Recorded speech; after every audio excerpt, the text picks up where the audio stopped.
चल रही है, बढ़िया चल रही है। हम लोगों ने ज्योग्राफी की क्लास शुरू की थी।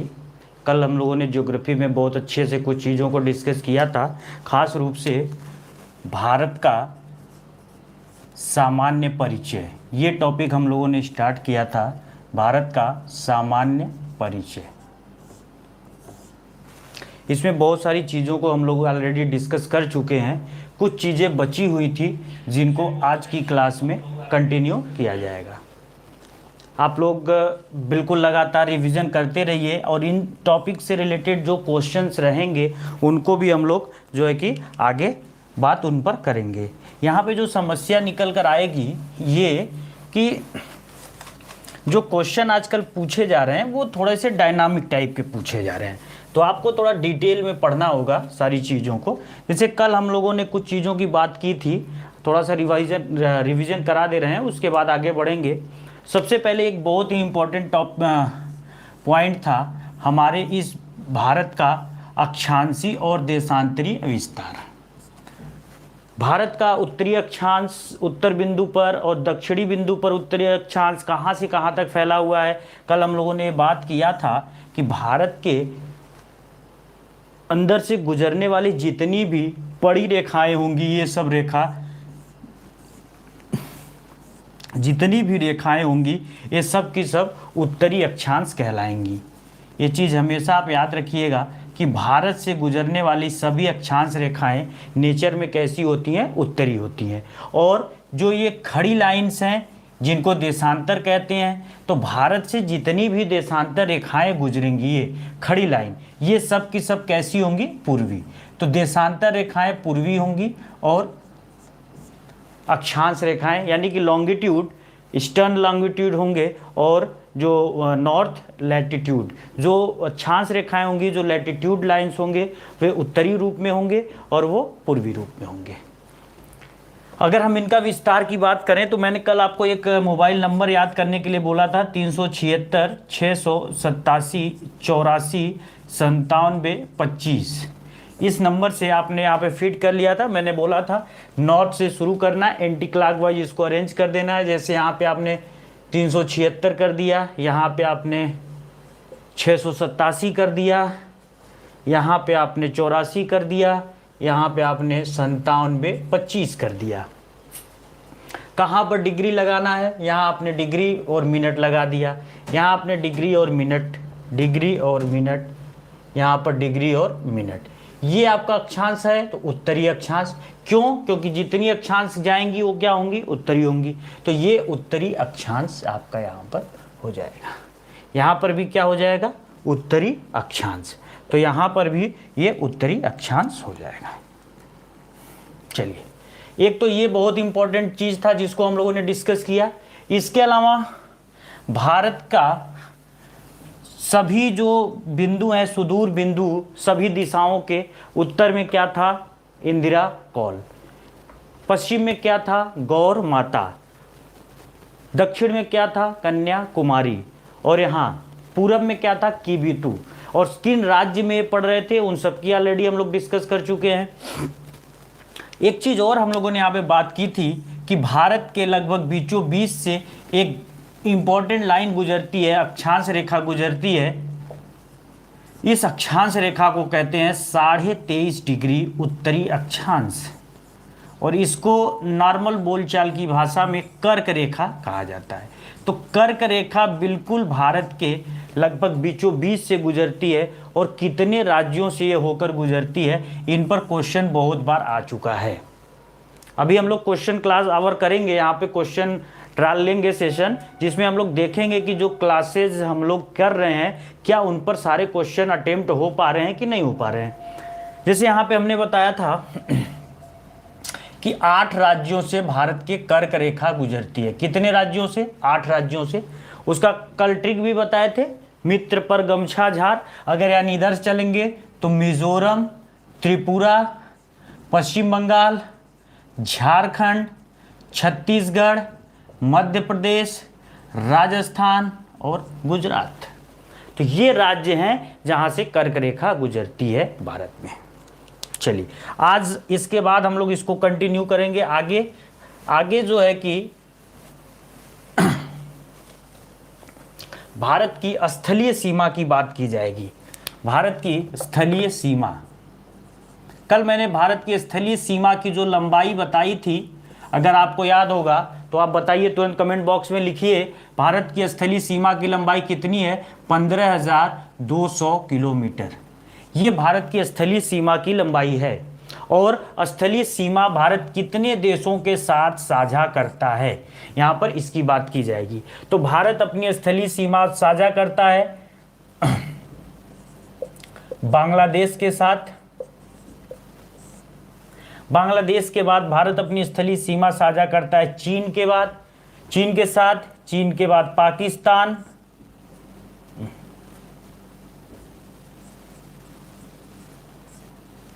पाकिस्तान के बाद भारत अपनी स्थलीय सीमा साझा करता है नेपाल के साथ, भूटान के साथ, म्यांमार के साथ और अफगानिस्तान के साथ। तो भारत की अगर आप मैप को देखेंगे, जैसे अगर यहाँ पर हम छोटा सा मैप भारत का बनाकर देखें तो इस तरीके से भारत की जो स्थलीय सीमाएं हैं, यहाँ से लेकर यहाँ तक पाकिस्तान, छोटा सा हिस्सा अफगानिस्तान के साथ, उसके बाद चाइना, बीच में नेपाल और भूटान, उसके बाद आपका म्यांमार। तो ये कुछ देश हैं जिनके साथ भारत अपनी बाउंड्री लाइन शेयर करता है। चीन और तिब्बत का यहाँ पे मामला है, तो चीन, तिब्बत को चीन अपना ऑटोनोमस स्टेट मानता है, तो हम लोग यहाँ पे तिब्बत को अलग से नहीं लेंगे। यहाँ पे हम लोग जो है कि भारत सबसे ज्यादा या सबसे लंबी सीमा रेखा किस राज्य के साथ साझा करता है, जो क्वेश्चन आपसे एग्जाम में आता है, और ये बहुत इंपॉर्टेंट क्वेश्चन है कि भारत सबसे लंबी सीमा रेखा किस देश के साथ साझा करता है, तो वो बांग्लादेश है।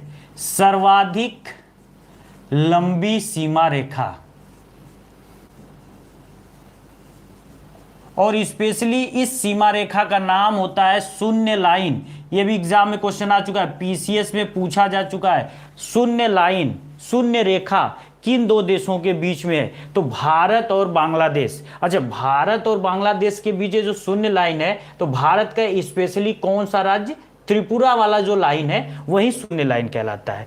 कभी कभी एक बार ये भी क्वेश्चन आता है कि भारत का ऐसा कौन सा राज्य है जो तीन ओर से बांग्लादेश से घिरा हुआ है, तो उसका आंसर त्रिपुरा है, क्योंकि यानी कि त्रि, तो आप ये तीन का ट्रिक रखना कि कौन सा राज्य जो तीन ओर से बांग्लादेश से घिरा हुआ है, तो वो है त्रिपुरा।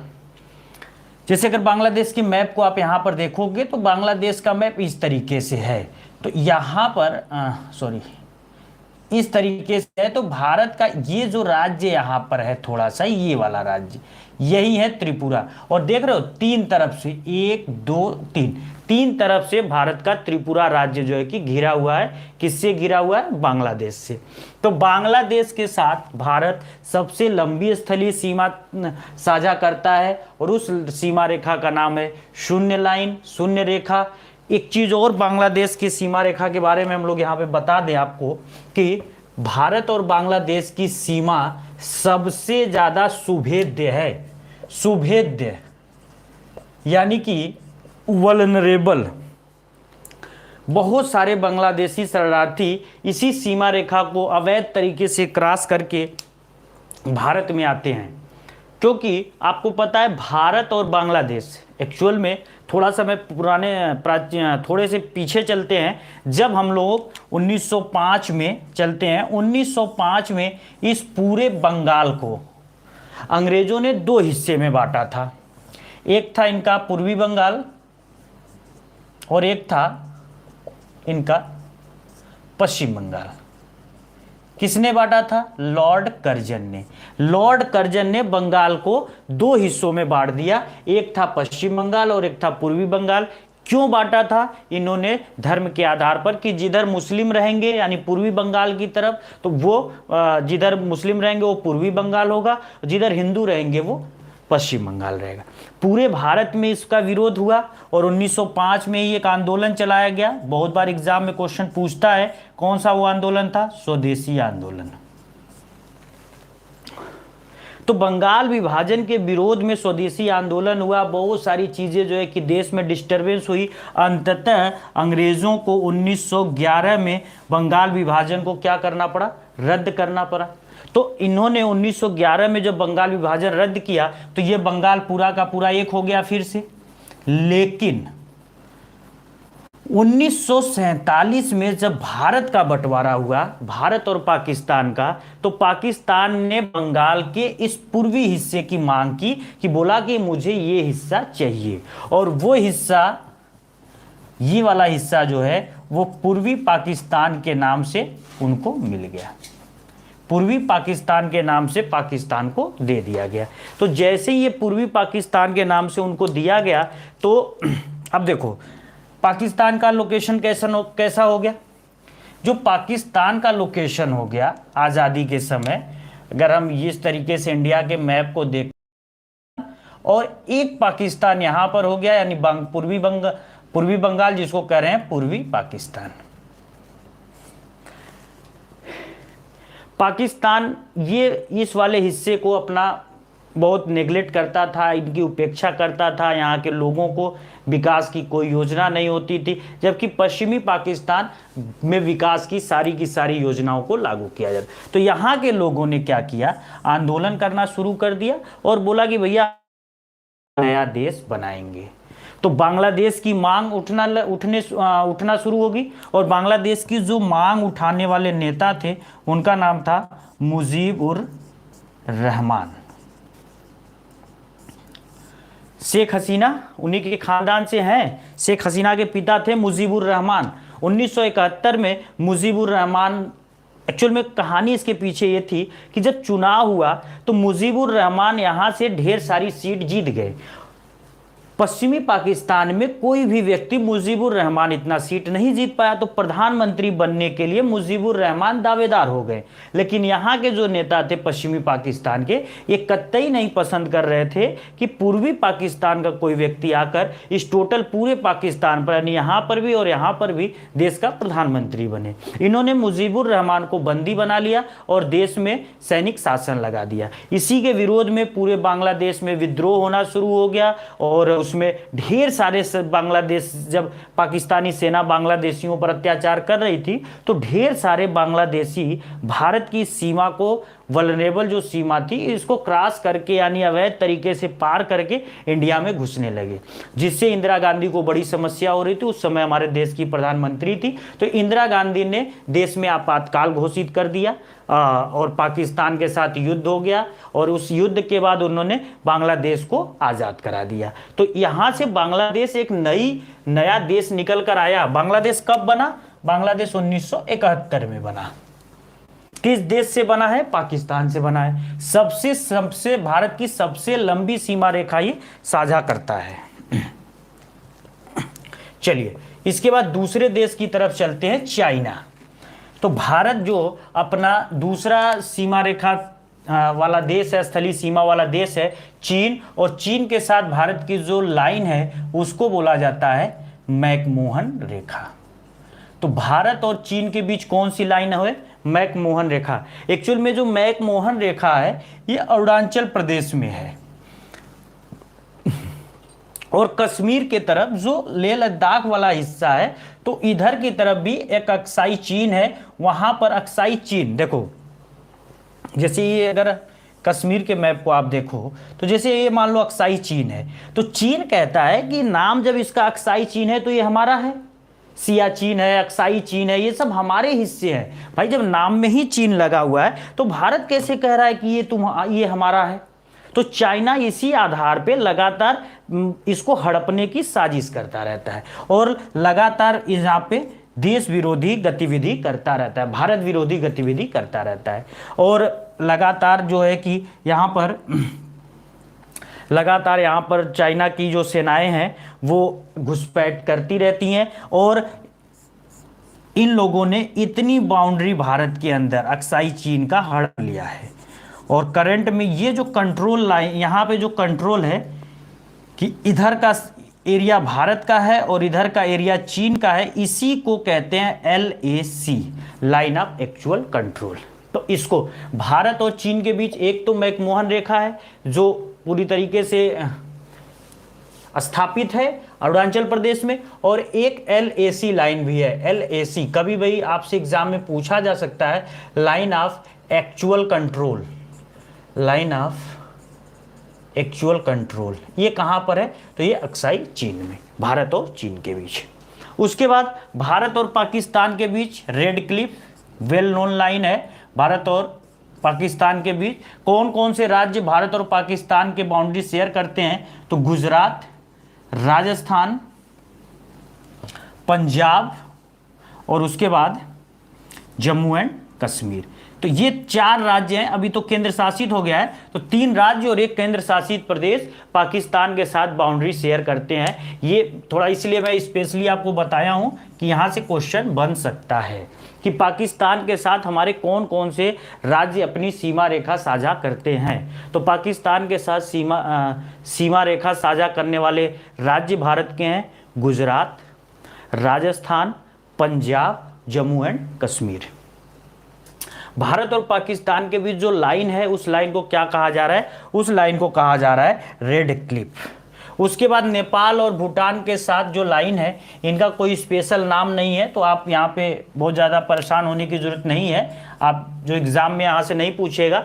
म्यांमार के साथ भी लाइन का कोई नाम नहीं है। अफगानिस्तान, ये अफगानिस्तान का मतलब है आज POK, इसको भी समझाएंगे POK क्या है। जो ये POK है, POK और अफगानिस्तान के बीच एक्चुअल में ये लाइन है और इस लाइन को कहा जाता है डूरंड लाइन। इस लाइन को हम क्या बोलते हैं? डूरंड लाइन, यानी डूरंड रेखा। तो POK जो है, POK को भारत अपना हिस्सा मानता है, लेकिन कब्जा किसका है? पाक ऑक्युपाइड कश्मीर यानी पाकिस्तान का कब्जा है। तो है एक्चुअल में तो POK और अफगानिस्तान के बीच, लेकिन अभी तो हम POK को अपना हिस्सा मानते हैं। तो इसीलिए भारत और अफगानिस्तान, ये भारत हो गया, भारत और अफगानिस्तान के बीच कौन सी लाइन होगी? Durand line. तो स्थलीय सीमा पर आपसे जो क्वेश्चन बनेंगे इससे बाहर आपका कुछ भी नहीं आना है। जैसे आपसे क्वेश्चन कहां से बना दिया, मान लो सपोज कर रहे हैं भारत सबसे लंबी स्थलीय सीमा किस देश के साथ साझा करता है? तो भारत सबसे लंबी स्थलीय सीमा साझा करता है बांग्लादेश के साथ। और भारत सबसे छोटी स्थलीय सीमा किसके साथ साझा करेगा? तो भारत जो सबसे छोटी अपनी स्थलीय सीमा वो POK में ही है। POK के साथ भारत की स्थलीय सीमा सबसे छोटी है। इसके बाद जो नंबर आता है वो आता है भूटान का। तो भूटान, अफगानिस्तान के बाद भूटान। तो अगर POK यानी अफगानिस्तान ऑप्शन में नहीं रहेगा तो आप भूटान को ऑप्शन में कर देना कि भूटान भारत का सर्वाधिक छोटा स्थलीय सीमा वाला देश है। क्लियर? चलिए, किसी बच्चे को डाउट हो तो कर लो, इसको स्क्रीनशॉट ले लो, तुरंत स्क्रीनशॉट ले लीजिए।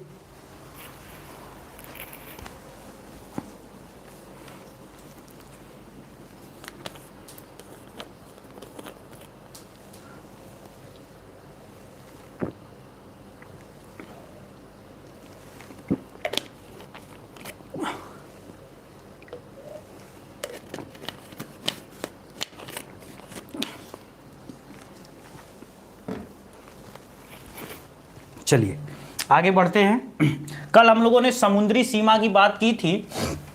भारत का सबसे लंबा समुद्री तट वाला राज्य कौन सा है? बोलो भाई, कौन सा है? गुजरात। बहुत अच्छा। तो भारत का सबसे लंबा तट रेखा वाला राज्य है गुजरात।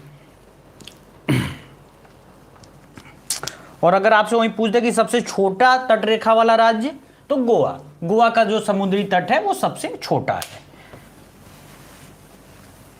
जो हम लोग अब नेक्स्ट बात करेंगे, यहां पर क्षेत्रफल की दृष्टि से भारत का विश्व में स्थान।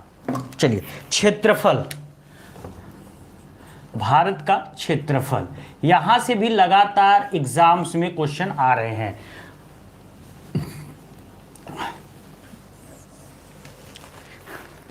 कल हम लोगों ने भारत की उत्तर से लेकर दक्षिण की ये जो बिंदु की लंबाई थी इसको बताया था 3214 किलोमीटर।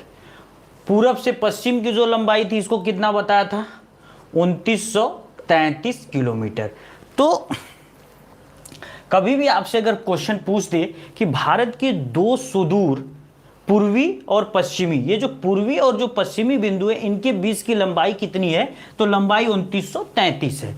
और उत्तरी और दक्षिणी बिंदु के बीच कितनी लंबाई है, 3214। तो जो टोटल इंडिया का जो क्षेत्रफल निकल कर आ रहा है वो है 32,87,263 स्क्वायर किमी स्क्वायर। ये है भारत का टोटल क्षेत्रफल। जो पूरी दुनिया के क्षेत्रफल का कितना हिस्सा है, 2.4%। रट लो इसको, भारत पूरी दुनिया के क्षेत्रफल का 2.4% हिस्सा शेयर करता है। यानी कि 100% दुनिया में से भारत 2.4% एरिया कवर करता है। और क्षेत्रफल की दृष्टि से भारत दुनिया का कौन सा देश है, तो 7th कंट्री है। भारत क्षेत्रफल की दृष्टि से दुनिया का 7वां देश है। तो हमसे बड़े बड़े और कौन से देश हैं, जैसे सबसे नंबर 1 जो दुनिया का सबसे बड़ा देश है वो कौन सा है, वो है रूस। रूस भारत दुनिया का सबसे बड़ा देश है। रूस के बाद किसका नंबर आता है, रूस के बाद नंबर आता है कनाडा। तो रूस के बाद आपका आ जाएगा कनाडा। कनाडा के बाद जो है कि जो अगला स्थान रूस, कनाडा, उसके बाद चीन, उसके बाद अमेरिका,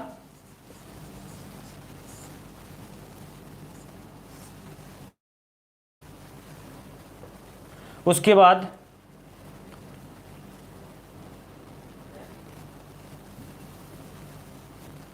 ऑस्ट्रेलिया, उसके बाद ब्राजील और सबसे लास्ट में भारत। तो ये 7, यहां थोड़ा सा डाउट लग रहा है अमेरिका और चीन के बीच, लेकिन ठीक है। तो रूस, कनाडा, चीन, अमेरिका, ऑस्ट्रेलिया, ब्राजील और भारत, ये क्रम आपसे कभी पूछेंगे नहीं।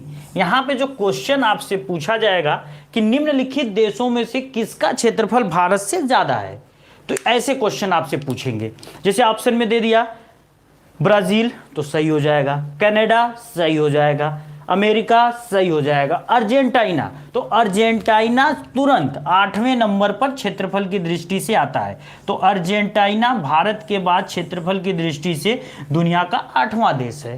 तो यहां पर इस पॉइंट से जो क्वेश्चन बनेगा कि क्षेत्रफल की दृष्टि से भारत दुनिया का कौन सा देश है, 7वां देश है। कितने देश भारत से बड़े हैं, रूस, कनाडा, चीन, अमेरिका, ऑस्ट्रेलिया, ब्राजील, भारत और अर्जेंटीना। और इसमें जो है कि भारत खुद 7वें नंबर पर है, 8वें नंबर पर अर्जेंटीना है। क्लियर? चलिए उसके बाद हम लोग यहीं पे थोड़ा सा समझ लेते हैं कि जनसंख्या की दृष्टि से भारत इस समय दुनिया का कौन सा देश है। जनसंख्या की दृष्टि से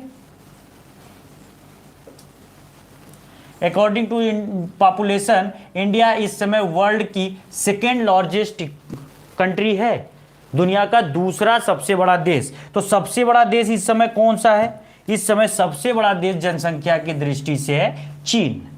चीन इस समय जनसंख्या की दृष्टि से सबसे बड़ा है और दूसरा सबसे बड़ा देश है भारत। जो बच्चे यहाँ पर क्लास ले रहे हैं उनसे इकोनॉमी से रिलेटेड 2 क्वेश्चन मैं पूछ रहा हूँ, देखते हैं कितने बच्चे कमेंट बॉक्स में इसका आंसर लिख कर देते हैं।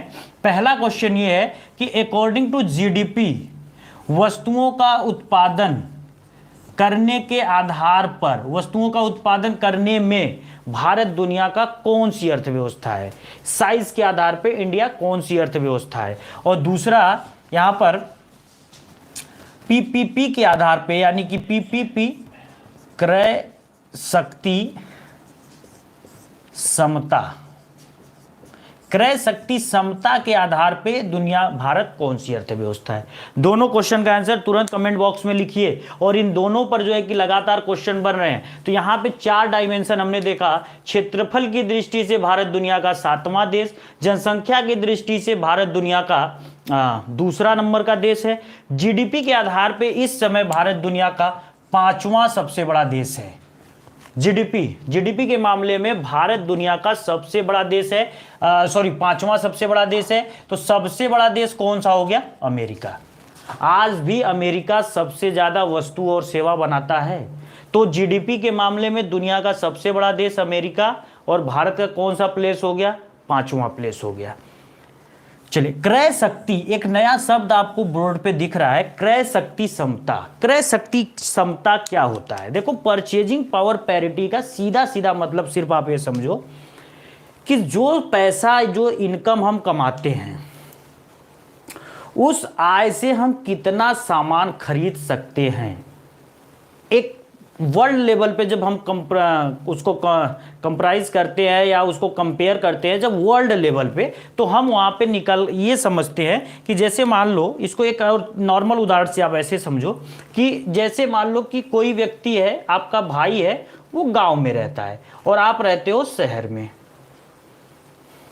तो आपका जो भाई है वो गांव में रह रहा है, तो गांव में मैक्सिमम चीज़ें सस्ती हैं। भाई अगर वो रूम लेकर भी रहेगा तो गांव में सस्ता रूम मिलेगा, सब्जी से लेकर हर एक चीज। यानी कि जो यहाँ पे कहने का मतलब सीधा सीधा है कि जो जीवन निर्वाह लागत है, जो जीवन निर्वाह लाइफ सब्सटेंस कॉस्ट जो है, निर्वाह लागत जो है, ये गांव में कम होता है। तो जब गांव में कम होता है तो वो क्या करेगा? कम पैसा कमाएगा, तब भी वो अपना मौज से रह लेगा। तो अगर वो गांव में 10,000 रुपए भी कमा रहा है तो वो बड़े खुशी के साथ रह रहा है। लेकिन शहर में जीवन निर्वाह लागत ज़्यादा होती है, हर एक चीज़ का रेट ज़्यादा होता है। तो इससे यहाँ पर आपको अपने भाई के लेवल का अगर जीवन जीना है तो आपको ज़्यादा पैसे कमाने होंगे। यानी यहाँ पर आपको कम से कम सपोज करिए 20,000 रुपये अगर आप कमा रहे हो तो आप अपने भाई के लेवल का जीवन, वो गाँव में रहकर जो लेवल का जीवन जी रहा है, उस लेवल का जीवन जीने के लिए आपको शहर में 20,000 रुपए चाहिए। इसको एक और आसान उदाहरण से देखते हैं कि जैसे भारत और अमेरिका का मैं एग्जांपल दे रहा हूं, भारत वर्सेस अमेरिका। इस समय जो करंट टाइम में परचेजिंग पावर दोनों देशों की चल रही है, उसकी जो तुलना अगर आप करोगे तो भारत में जो सामान 1 रुपए का मिल रहा है, कोई भी सामान, वो ठीक वही सामान अमेरिका में 17 गुना महंगा है। तो यानी कि अमेरिका का जो जीवन है वो कितने गुना, वहाँ की जो परचेजिंग पावर है वो कितने गुना ज़्यादा है? वहाँ की परचेजिंग पावर 17 गुना। जब आप 17 गुना ज़्यादा पैसा कमाओगे भारत की तुलना में, तो आप अमेरिका में भारत जैसा जीवन जी पाओगे। इसका मतलब ये है कि अगर कोई व्यक्ति भारत में 10,000 रुपये कमा रहा है और एक अच्छा खासा जीवन जी रहा है, तो सेम वैसा ही जीवन उसको अमेरिका में जीने के लिए कितना कमाना होगा? 17 गुना। 10,000 का 17 गुना क्या हो गया? 1,70,000। तो 1,70,000 रुपये जब आप अमेरिका में कमाओगे तब आप भारत के लेवल की जीवन जी पाओगे। परचेजिंग पावर का मतलब ये होता है। क्लियर हुआ? परचेजिंग पावर के आधार पे आज इस समय इंडिया परचेजिंग पावर के आधार पे बहुत अच्छा रिफॉर्म कर रहा है, और इस समय भारत परचेजिंग पावर के मामले में दुनिया की तीसरी सबसे बड़ी अर्थव्यवस्था है। कौन सी सबसे बड़ी अर्थव्यवस्था है? तीसरी सबसे बड़ी अर्थव्यवस्था है।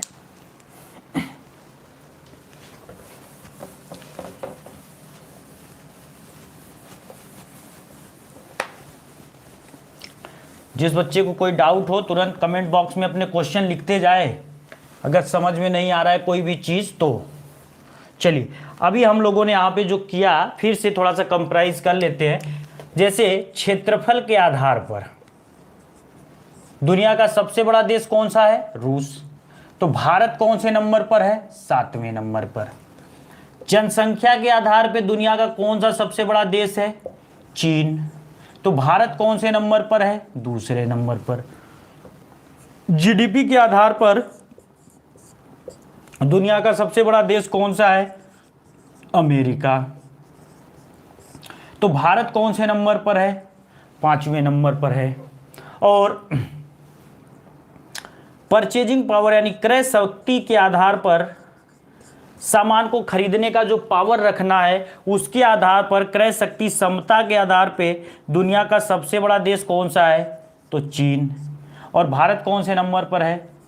तीसरे नंबर पे, चीन और अमेरिका के बाद।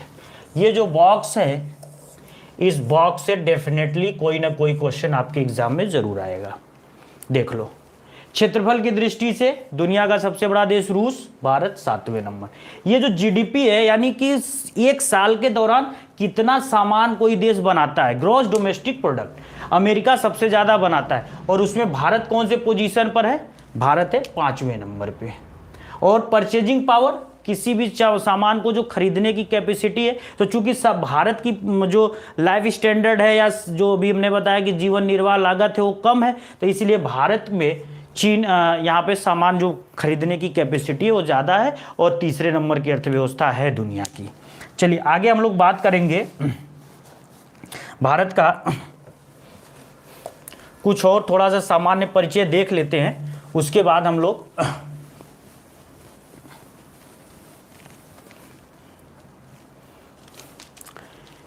इसके बाद हम लोगों ने भारत के सामान्य परिचय में बहुत सारे टॉपिक कर लिए। अब इस जो हमारी क्लास आगे कंटिन्यू होगी तो इसमें हम लोग भारत के एक एक टॉपिक्स को उठाएंगे और उसको करेंगे। जैसे मान लीजिए हमने टॉपिक उठा लिया, सबसे पहले भारत के पर्वतीय प्रदेश,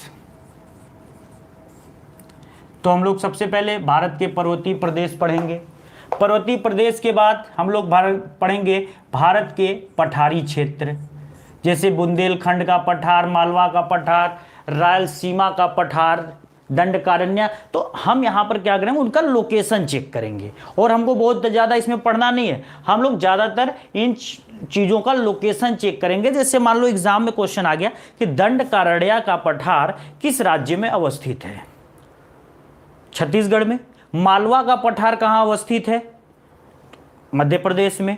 दक्कन का पठार स्पेशली महाराष्ट्र में।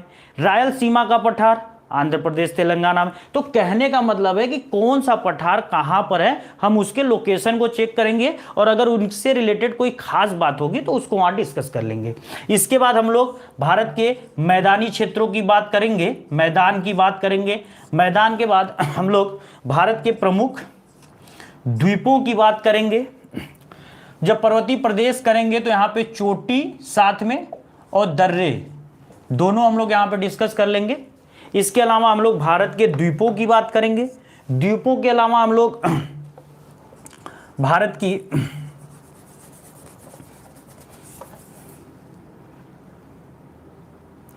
नदियां, झील और झरने, एक साथ हम लोग इसको कर लेंगे, भारत की नदियां, झील और झरने। इसके अलावा हम लोग यहाँ पे पढ़ेंगे भारत की जलवायु, और जलवायु जब पढ़ेंगे तो इस जलवायु के साथ वहाँ की मिट्टी क्लियर हो जाएगी, और जिस प्रकार की मिट्टी है तो वहाँ की वनस्पति क्लियर हो जाएगी। और वनस्पति देखो सब कुछ किस पर डिपेंड करेगा, जैसा जलवायु होगा, यानी जैसी वर्षा होगी उसी के हिसाब से वहां मिट्टी होगी, और उसी मिट्टी के हिसाब से वहां पर वनस्पति होगी। तो ये सब कुल कोरिलेटेड चैप्टर हैं, आपको बहुत ज्यादा परेशान होने की जरूरत नहीं है। जैसे एक एक क्लास होगा तो आप एकदम बिल्कुल मतलब एक मैथ टाइप से, आपको ट्रिकी टाइप से, क्योंकि ज्योग्राफी साइंस है, geography is a science. BHU में ज्योग्राफी को कला संकाय का भी विषय माना जाता है और विज्ञान संकाय का भी, बहुत सारी यूनिवर्सिटीज ऐसा करती हैं। तो ज्योग्राफी साइंस का सब्जेक्ट माना जाता है, हर एक चीज एक साइंस, ये साइंस के तरीके से यानी कि तथ्यात्मक तरीके से होगा। चलिए कुछ क्वेश्चन यहाँ पे हम लोग डिस्कस करेंगे जो पिछले 2 क्लासों में हम लोगों ने किया था। देखते हैं बच्चे, कमेंट बॉक्स में आप लोग रेडी रहो आंसर देने के लिए। चलिए सबसे पहला जो क्वेश्चन है, जो सबसे पहला क्वेश्चन है आप लोगों के सामने वो है, एक सेकेंड, जो आए हुए क्वेश्चन है उन्हीं की हम लोग बात करेंगे बड़े एग्जाम्स में।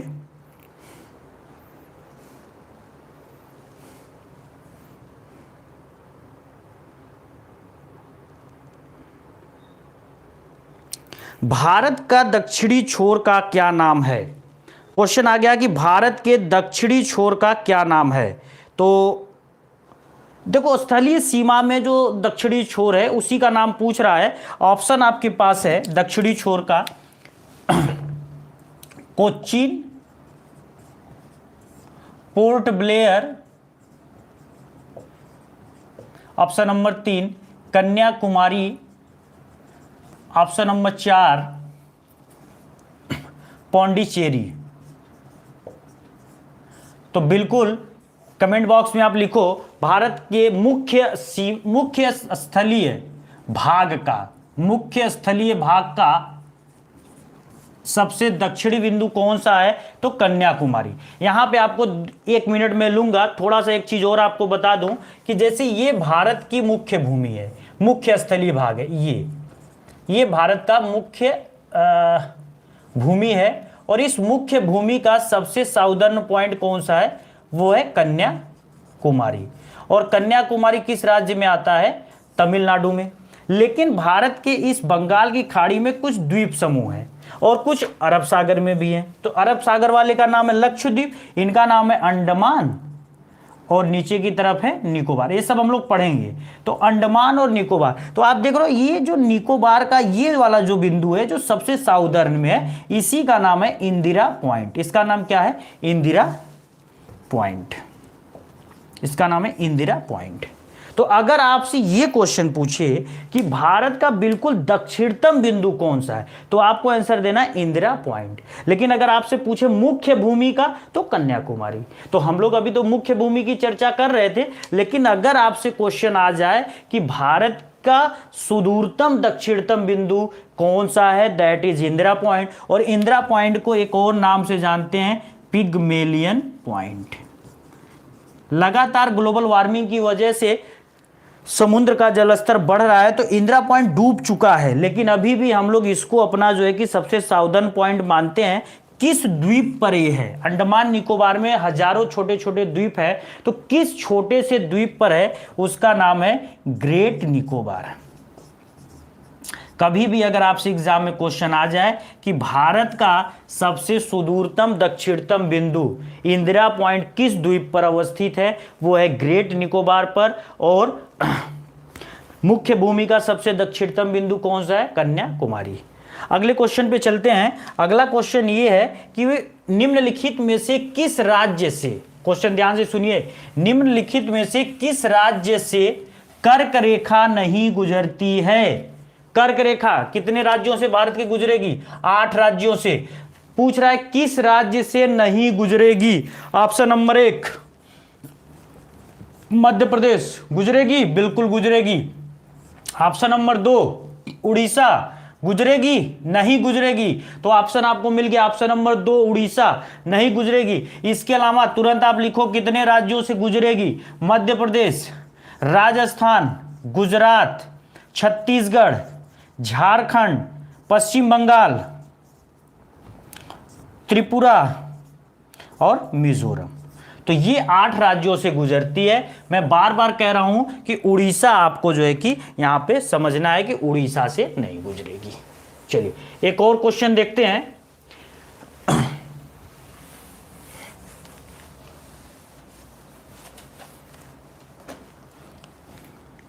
क्वेश्चन का एक छोटा सा हमारा यहाँ पे छूट रहा था। अब हम लोग परिचय, सामान्य परिचय खत्म कर रहे हैं, 2 क्लास इसकी हो गई है। अगली क्लास से हम लोग भारत के पर्वतीय प्रदेश में एंट्री करेंगे। तो यहाँ पर एक छोटा सा भारत का मानक समय ये छूट रहा था, इसको थोड़ा सा हम बता दें आपको, उसके बाद आगे बढ़ेंगे। भारत का मानक समय, स्टैंडर्ड टाइम। देखिए पूरी दुनिया पर आपको पता है ये जो पूरी दुनिया है ये सूर्य के पीछे, मतलब सूर्य का चक्कर लगाती है पृथ्वी। और पृथ्वी जो सूर्य का चक्कर लगाती है तो कहां से लगाती है? पूरब से पश्चिम।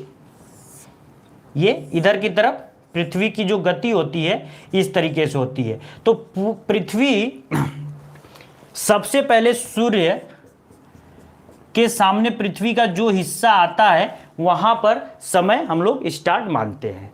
तो यहां से समय शुरू होता है और यहीं पर आकर खत्म होता है। तो ये टोटल एक चक्कर, पृथ्वी जो एक चक्कर लगाती है, यानी एक राउंड जो पूरा घूमती है वो 360 डिग्री घूमती है। तो 360 डिग्री जब पृथ्वी घूमती है तो ये एक राउंड घूमने में कितना घंटा लेती है? 24 घंटा लेती है। तो पृथ्वी टोटल एक राउंड लेती है 24 घंटे के लिए, और एक राउंड में वह कितने डिग्री घूम जाती है? 360 डिग्री। तो कुल टोटल 360 डिग्री में कितने घंटे हो गए? 24 घंटे। इस टोटल 360 डिग्री को ही छोटे छोटे भागों में बांटकर देशांतर रेखा कहा जाता है। अगर हम यहाँ पर देखें, जनरल ज्योग्राफी में अक्षांश और देशांतर पढ़ाएंगे, यहाँ पर आप सिर्फ ये आइडिया एक बेसिक ले लो कि इस पृथ्वी के बीच से हमने एक 0 डिग्री की लाइन खींच दी और हमने बोला कि 12 घंटे इधर और 12 घंटे इधर, ये दोनों तरफ का ले लिया और इधर 180 डिग्री तक ले लिए और इधर 180 डिग्री तक ले लिए। तो 180 डिग्री इधर हो गया, 180 डिग्री इधर, दोनों जोड़ देंगे कितना हो जाएगा 360।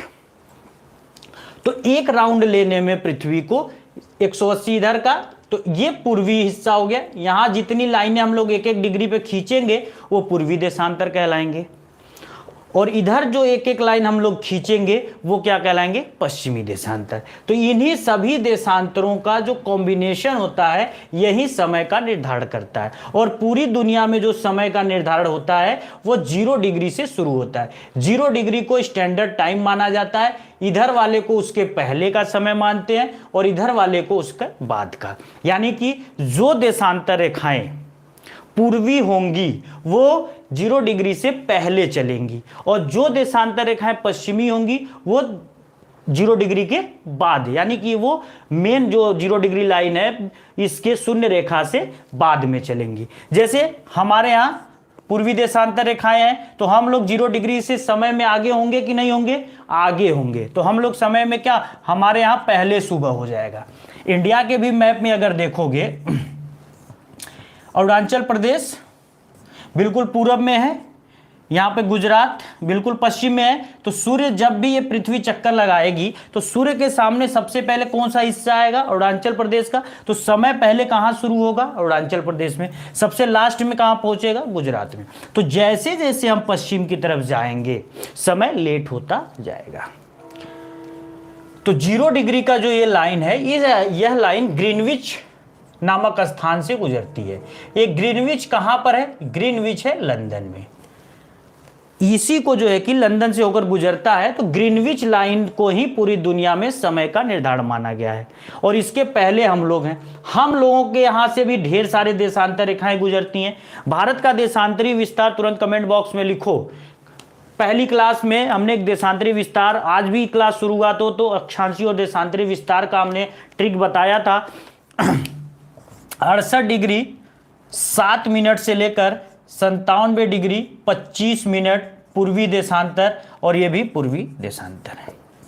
ये दोनों जो है कि भारत के देशांतरी विस्तार है। लेकिन जो इंडिया का मानक समय है, जो भारत का इंडियन स्टैंडर्ड टाइम जोन है, वो है 82.5 डिग्री।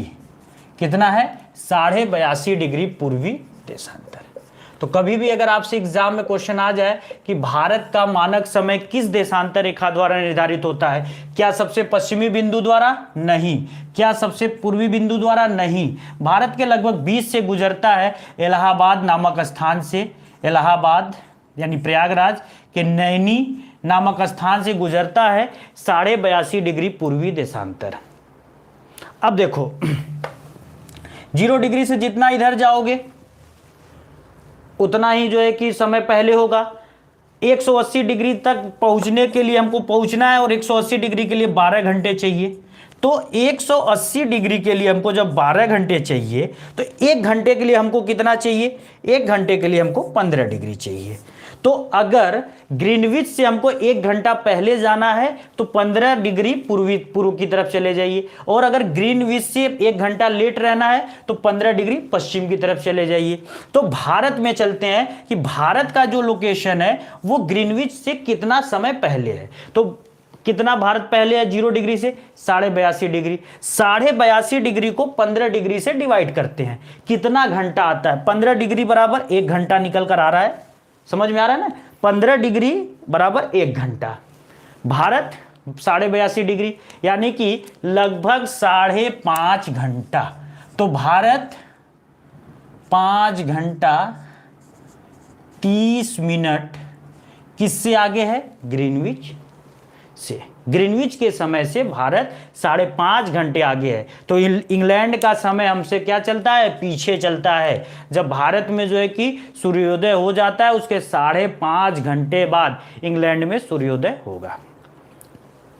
ये था हमारा दूसरा क्लास ज्योग्राफी पर। और ज्योग्राफी का एक जो सामान्य सा परिचय हम लोगों ने किया था। हम लोग जल्द ही एक क्वेश्चन सेशन लेकर आएंगे जिसमें बहुत सारे प्रश्न और उत्तर देखेंगे। अभी पहले कुछ टॉपिक्स और क्लियर हो जाए, उसके बाद हम लोग इसको कंटिन्यू करेंगे। ये दोनों जो वीडियो है पहली और दूसरी क्लास के, जिसमें मैंने ज्योग्राफी एक सामान्य परिचय दिया है, आप दोनों उसको वीडियो को, आप सभी लोग दोनों वीडियो को बिल्कुल अच्छे से देखिए। और उसमें जो भी समस्या अगर हो, कोई भी डाउट हो, कमेंट बॉक्स में लिखिए, नहीं तो आप उस पर जो है कि सवाल सॉल्व करने की कोशिश करिए। इस बात की पूरी गारंटी है कि कोई भी सवाल इससे बाहर नहीं आएगा। आगे कल की क्लास में हम लोग भारत के पर्वतीय क्षेत्रों की बात करेंगे। चलिए, धन्यवाद।